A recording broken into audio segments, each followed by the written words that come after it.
want to say thank you. Jesus, we reflect you, and Jesus, we're gonna be just like you. Jesus, we reflect you, and Jesus, we're gonna be just like you.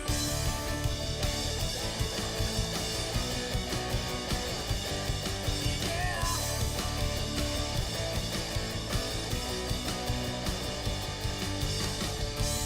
We are a lighthouse, yeah, for all the world to see. When they look for you, let them find you in me. We're a reflection, a mirror image of you. No matter where we are, we're gonna be just the world's and that's not me. I'm gonna live my life. Be what you want me to be. Jesus, we reflect you, and Jesus, we're gonna be just like you. Jesus, we reflect you, and Jesus, we're gonna be. Come on, Justin,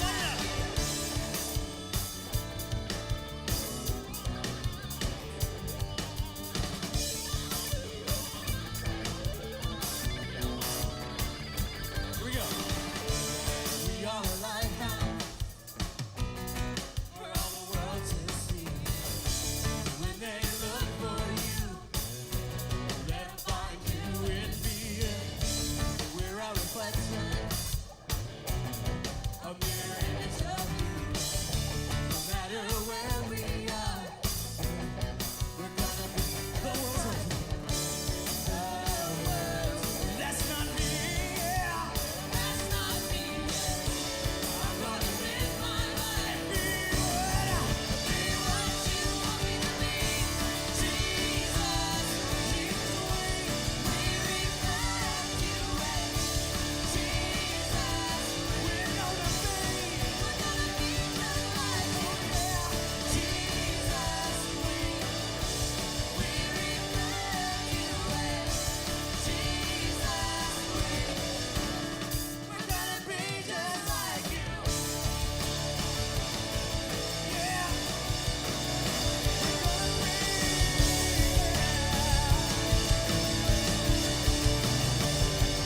One of the things that we endeavor to do every day in our walk with Christ is to make sure that when you see us, you see Him.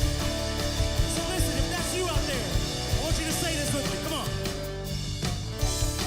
We're gonna be just like you. We're gonna be just like you. It's real easy. Come on. We're gonna be just like you. We're gonna be just like you. We're gonna be.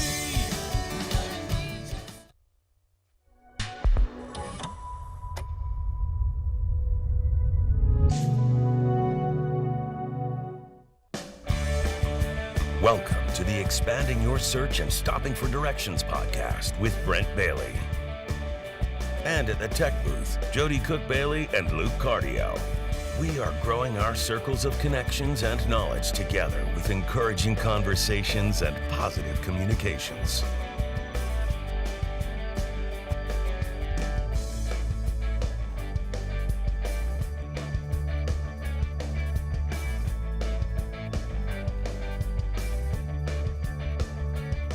And now, Brent Bailey.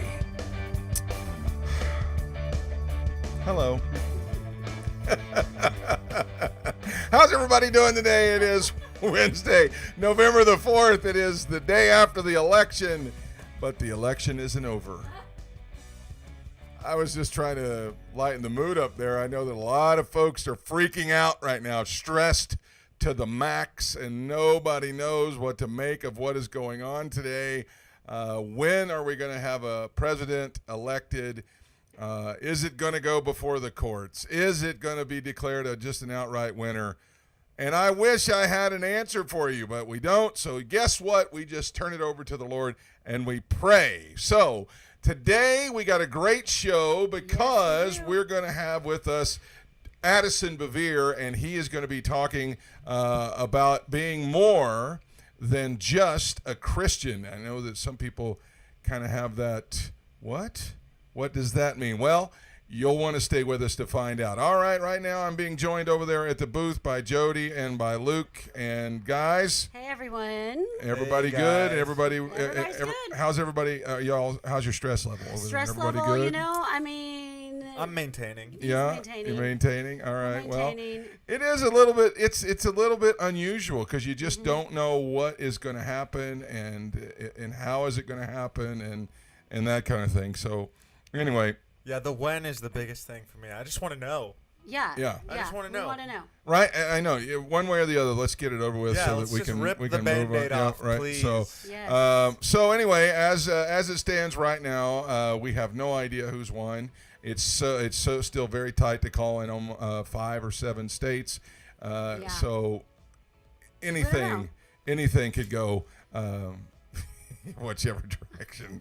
So I don't know. Yeah.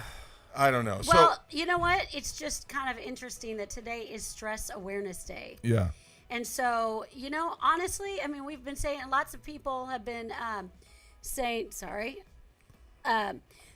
we've been saying, people have been posting things about, you know, just leave it in God's hands. I mean, this election, you know, trust God that He's got a plan and He's going to take care of yeah, everyone. But, you know, it is Stress Awareness Day. And there are a lot of people that deal with stress in various ways. And, you know, we by reading what we've read about Stress Awareness Day, just take some time, take a break, Yeah. go for a walk, exercise, meditate, meditate, pray. whatever. No. You know, I can see a lot of people sitting around. no, we're not going to do that. We want you to just take a Download the moment. Calm app. Yeah, exactly. Yeah, exactly. Allow yourself Yeah. to not be overwhelmed by stress from the election or what's going to happen next. I love what Gene Bailey said Oh, yeah, on that's great. Monday's Monday. show. He said, we're not going to live in fear and we're not going to live stressed out about No. it. No. So yeah, anyway. But you know, we can just transition into what another national day, and of course it's food and it's Candy Day. Oh, So this is where everybody This is gets where rid of their now they're stressed by eating candy. yeah, right. They're going to get rid of their leftover Halloween They're candy. leftover. is I what mean, it is, really. so. I mean, I've got And this get rid of big and old get rid of bowl. the stress, right? Yeah, Yeah. right. So yeah, it's Candy Day. Yeah. So, you know, you can enjoy. Just take a break. Yeah. Give eat candy yourself a until Kit you- Kat bar. I'm don't know what's going on. I'm giving it up until after Christmas. I'm not I going know to eat you any are. I sugar know. or candy or anything like So that. not on Christmas, you're not going to eat any sugar? Yeah. No. I mean, we'll see. But I mean, my plan is to get there. Is to Yes. at least get Wow, there. Just So no get there, pie, right. no cake, no. He's good. we'll He- see. We'll when see. he I've makes been a good. commitment, I've he's been very good now good. for several days. I wish had I could had say no the same sugar. about I've been myself. eating a lot of protein and things like that. So, anyway. So, what else is going on today? I mean, that's pretty much Well, it for our day. then- for then National Day. I will say this day in history, in 1922, the tomb of King Tut was discovered. And you say, why would you bring up something like that? Because if by some rare occurrence that scientists find a tomb or anything like that, let's just leave it in place until 21. Right. Because this is Exactly. not the year No. to be doing something again No, like we that. don't need It's to just do that. yeah. It's Yeah. just it's so. But it was this day in 1922 that they discovered King Tut's tomb, and I know that I went to, I can't remember if it was my senior trip, but I can't remember if it was New York or if it was in D.C. at the Smithsonian. But actually, we got to see some of King Tut's artifacts and things like that. It was pretty interesting. So. Yeah, let's speed run at least to Christmas, Right. right? And then just kind of take it easy from there. Yeah. Let's do it. Yeah. So anyway, that was this day. So I know that somebody said they found some kind of some scientists found a sealed up catacomb that had been sealed for 500 or 600 years. This is just not the time. Nope. Yeah, just leave it. Just leave it there. This is Let it just be. not the Yeah. time. Reschedule for next year. Yeah. So, with that being said, that's what's going on in the country. We got a great interview with Addison Bevere coming up. So, let's expand your search.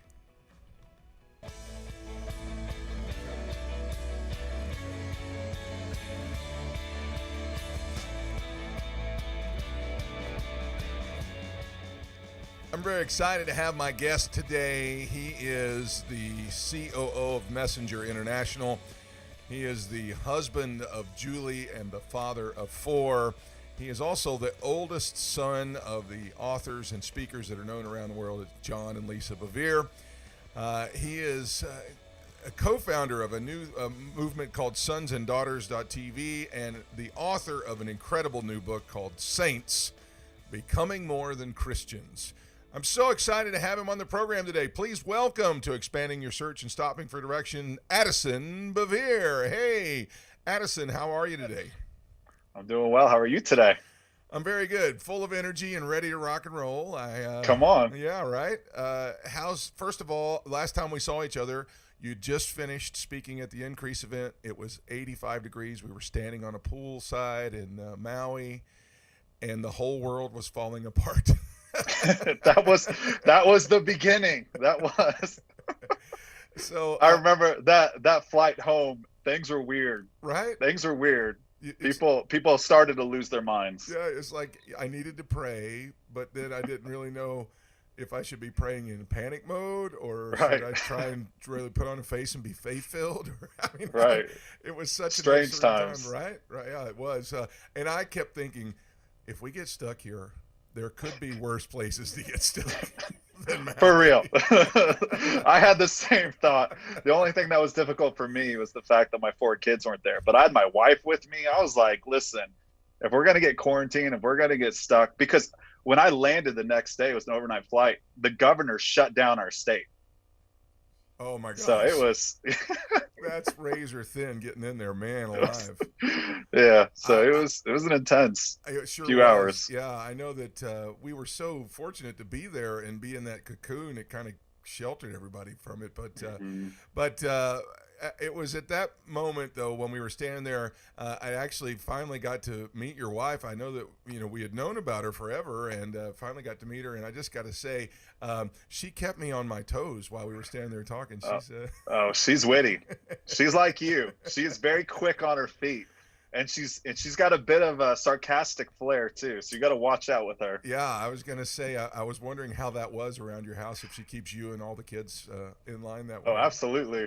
No one crosses Julie without losing something. So how has everything been there in Colorado since COVID hit? I mean, when you got back, how did it go?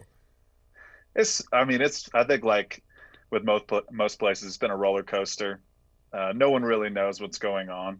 And so you see the effect of the uncertainty in people's eyes, and all illusions of control, they dissipated, which isn't a bad thing. I think it's moments like this that bring us back to our knees, that ground us in a truth that's greater than this moment.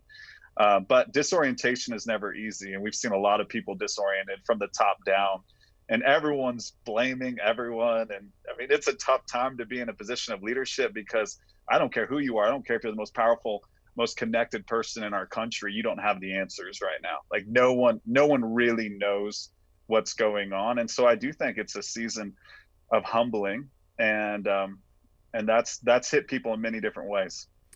Yeah, I don't know that anybody could be prepared for something like this. It just you kind of want to think that you would be, but there's just no way. How is everybody in the family doing? Okay? Have you had anybody in the family get it or? We're pretty sure that at least 2 of us got it back in February.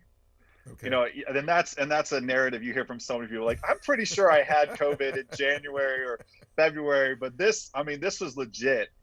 We had some family friends, like all of them got rocked. They went to the doctor. The doctor didn't know what it was, just thought it was a weird strand of the flu. And then a couple of my family members came down with it, and it was really bad. And so you know what? who knows? Hopefully I have the antibodies or whatever I need to not get it. Hey, But that's we have like winning. not had anyone officially diagnosed. No one's been officially diagnosed. Well, if you do, that's like winning the lottery. In some places, they're paying lots of money for people's blood that have it. So, Yeah, I know you're strapped, so you know. it's Probably true. need to get out there. Hey man, trying to figure something out in this season. Yeah, right.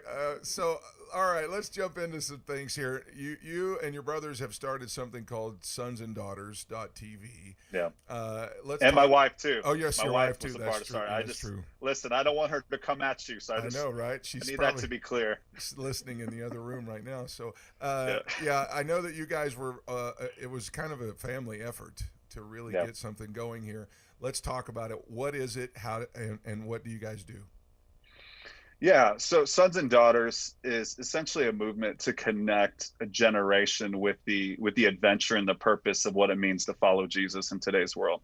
We feel like in so many ways this idea of following Jesus has become stale. More and more people are calling it a post-Christian world. They're essentially saying we tried that whole Christianity thing out, it didn't work, so we're moving on to DIY spirituality, secularism, universalism, whatever it is.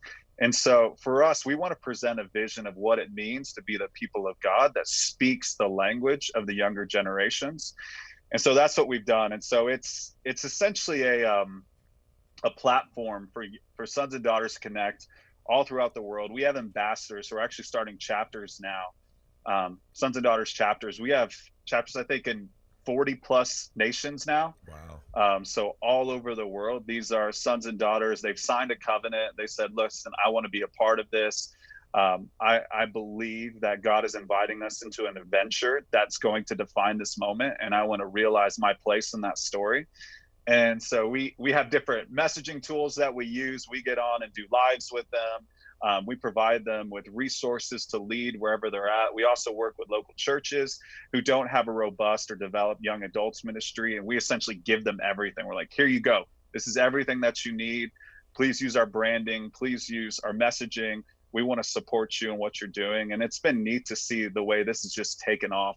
And so if people want to connect with us, we're on Instagram at Sons and Daughters TV. They can go to sonsanddaughters.tv and learn more about it. They can become an ambassador. There's a whole process that people get to go through that's really cool. We've had some wild people join the mix, which has been really exciting, just seeing people from different spheres of life. What do you mean by All wild right, people? all right. I'll give you a couple examples. So we do a discovery call with a person to vet them. So we have a group of Sons and Daughters ambassadors who have been trained to do discovery calls. Well, we had Vanilla Ice's little sister, which I just thought was so funny, like being someone who was a kid in the 90s. Vanilla Ice, his little sister joined. We have different professional athletes in the mix who have joined. We have people from... Did she offer to solve a problem? It's like, Listen, if you have a problem, listen. I'll solve I know. When I heard about it, I'm like, listen, I want to hear a rap. I want to see if it's a familial thing. But we have people who, have a lot of influence, which, that's neat. But we also have people who are small town USA who don't have great community, who are looking for like something that they can belong to that's bigger than themselves. Like, I fully believe we don't find something worth living for until we find something worth trading our lives for. And so we're trying to give people a sense of purpose and a sense of identity within community, because we were designed to do this together. And for some people that happens beautifully within a local context. For others, they need to find something that transcends the smallness of wherever they find themselves. So now, yeah, it's cool. It does sound like it's an amazing thing that we're seeing. And I know I was youth pastor for almost 25 years, and I did see the same thing where a lot of the kids that grew up were on fire for God, but then they got a little older and they kind of drifted away from it. You're kind of in that same boat there, but you drifted, but then you kind of drifted right back. And what do you think happened there? What was it that caused that? I don't want to call it a mass exodus, but there was a big adventuring away from folks in your age bracket there. What do you think was the cause behind that? I mean, without pointing your finger at somebody and saying it was your A fault. point, yeah, yes, it's your fault. All of you pastors, no, it's not. Yeah, we would love to believe in our reductionist tendencies. We would love to believe it's that simple, but it's not. I mean, I think my generation, I'm a millennial, I'm in my mid-30s, I'm an older millennial. I think we're seeing this. I saw a study recently that said millennials are not coming back to church. So with every generation, when they move into that young adult phase, there's this percentage that leaves the church and kind of goes away and does their own thing. But a lot of them end up coming back to church when they get a little older, when they get a little wiser, when they start having families.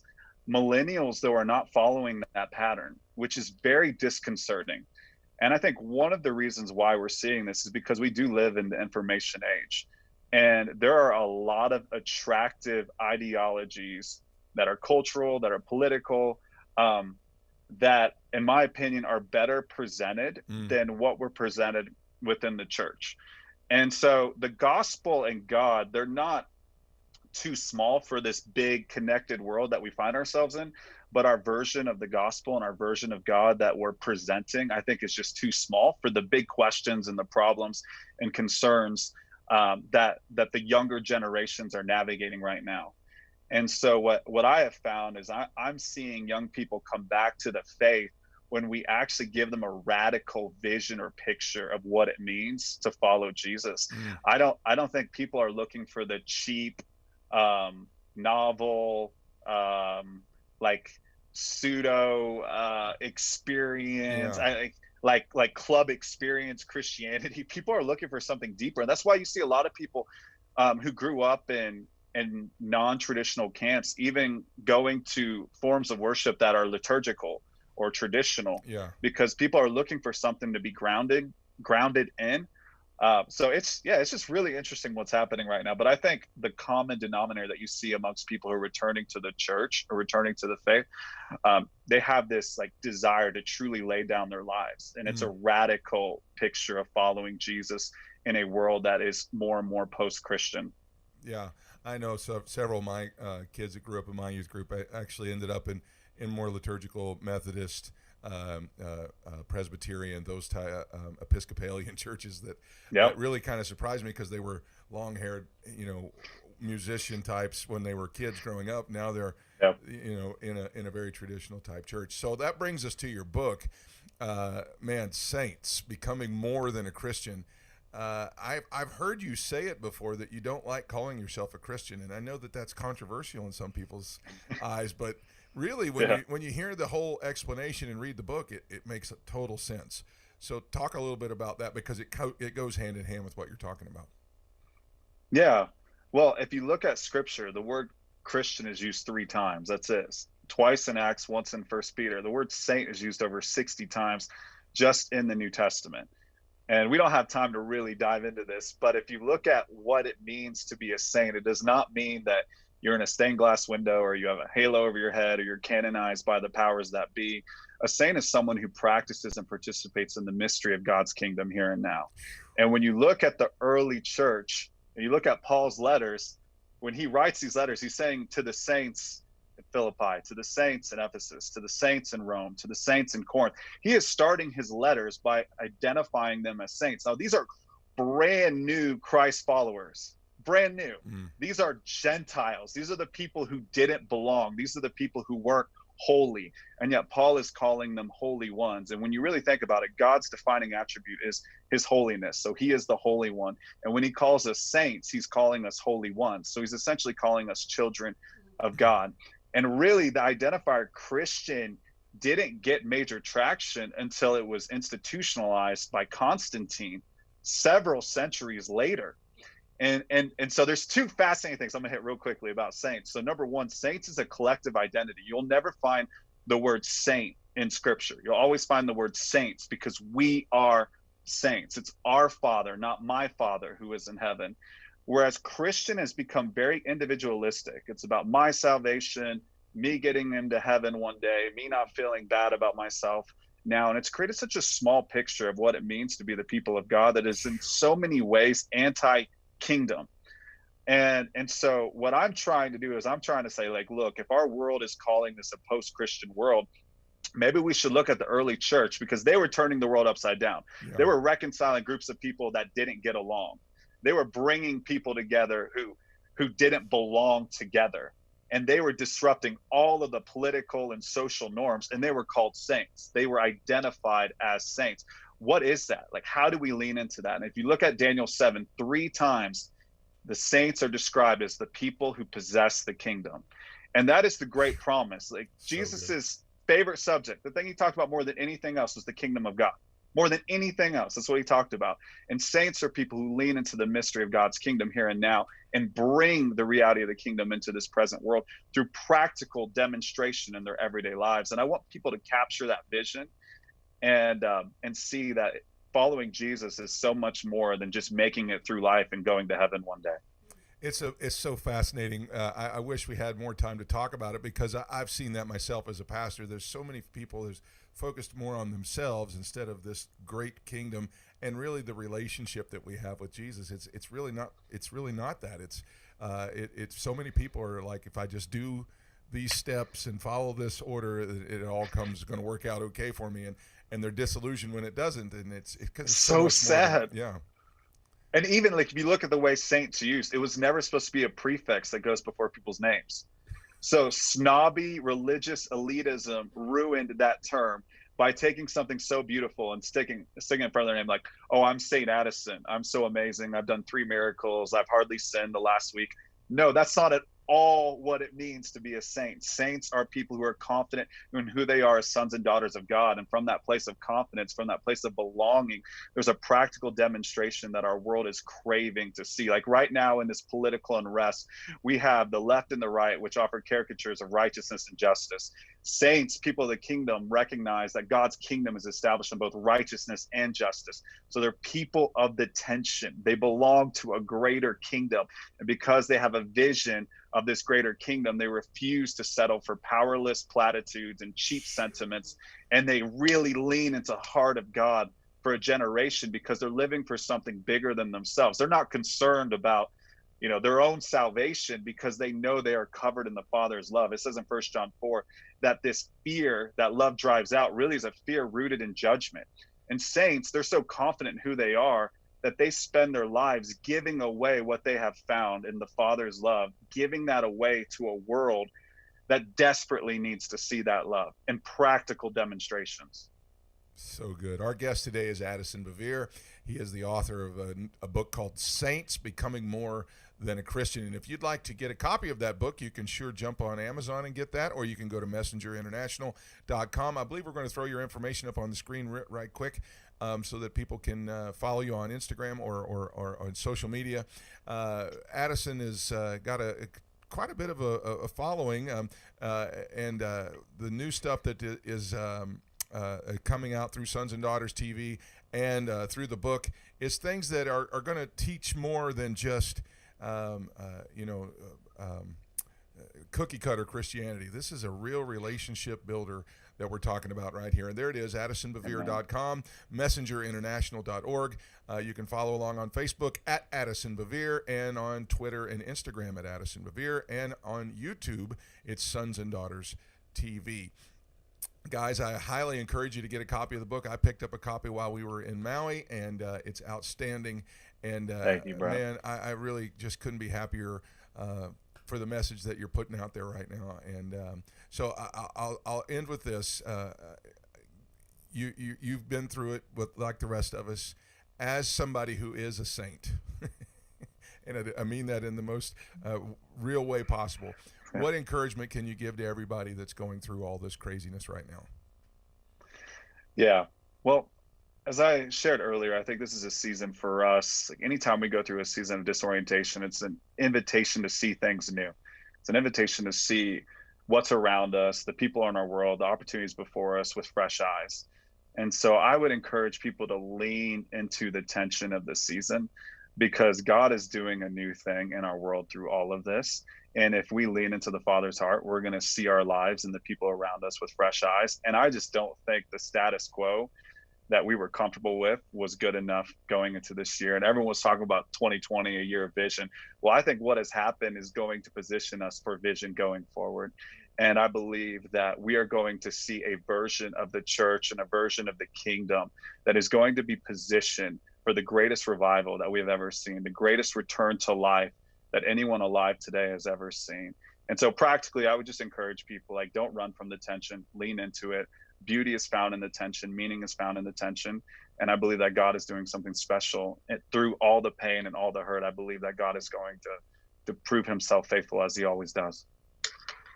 Addison, thank you so much for your time today. I really appreciate it. Give our love to Julie, your kids, your brothers, and your mom and dad. And we hopefully will be seeing you in Hawaii again real soon. Come on, man. That'd be awesome. Thanks, Brett. Always good chatting with you. Always great to see you, too. Have a great rest of your day. We'll talk to you soon. You too, man. All right, that's Addison Bevere. And now it's time to stop for directions.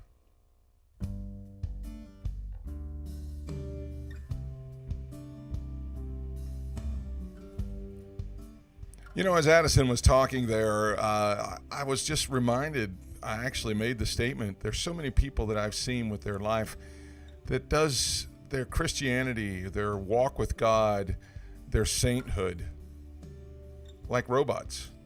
If I can follow these rules, if I can do these steps, everything's going to work out for me. And it has led to so many people being disillusioned and not furthering their relationship with God because they don't understand that following the rules does not lead to satisfaction in a relationship with Jesus. And that's the thing that I believe that we're really missing. I agreed with what he said, that we can't just blame it on church leaders. In fact, we should be praying for our church leaders that they're able to communicate to us in the strongest way possible of how to develop this relationship with Jesus to be a living, breathing, give and take relationship with God. You know, we can bless God just as much as he blesses us. That means you have to know somebody. That means you have to spend time with somebody. That means that you have to reach out and actually have interaction with somebody. Now, some folks get rattled when you talk like this because they think, wow, how can I talk to God? Don't I have to go to a priest, or don't I have to go to my pastor, or don't I have to go to my preacher? No, that's why Jesus said that God so loved the world. John chapter 3, verse 16, that whoever would believe in him would have everlasting life. It says whoever shall call on the name of the Lord. Doesn't mean if they go through somebody else. Doesn't mean if they follow a set of rules.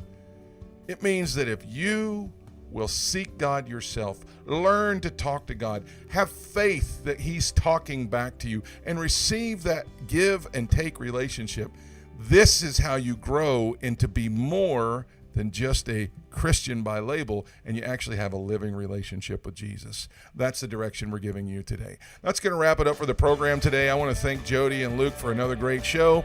Guys, I want to thank Addison Bevere for coming on. My goodness, if you want to pick up a copy of the book, do it on Amazon or at Messenger International. It's called Saints, Becoming More Than Just a Christian.